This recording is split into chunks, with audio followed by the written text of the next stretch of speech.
A long small talk. How are you?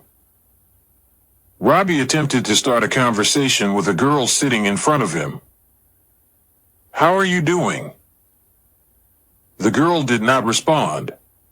Her eyes were closed. How are you doing? You're quite the silent type, aren't you?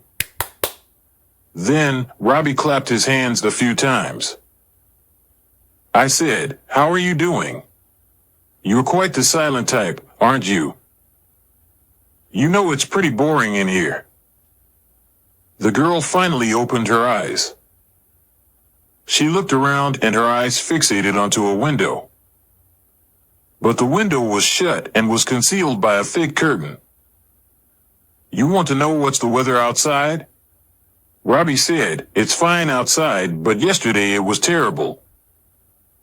In fact, it was raining so heavily that there were floods everywhere. Boss told us to move to a different destination. We had to put you in a bag.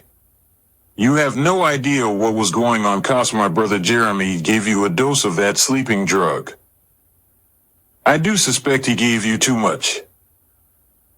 There might be a rainbow after the downpour. You want to see the rainbow? We too want to see the rainbow. Not until. Then, Robbie looked at the pocket knife he was holding. You know what? You do have a beautiful hair. Do people tell you that you have such beautiful hair? Wonder what it's worth if we cut it and sold to the black market, hee.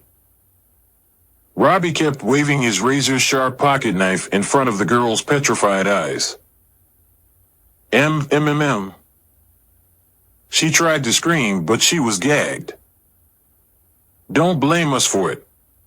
You have to blame your father, who is so rich and even had the nerve to push us out of business.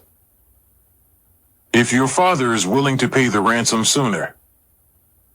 Hey, Robbie. Enough with your small talk, bellowed another guy who just entered the room. Your shift is over. It's Jeremy's turn now.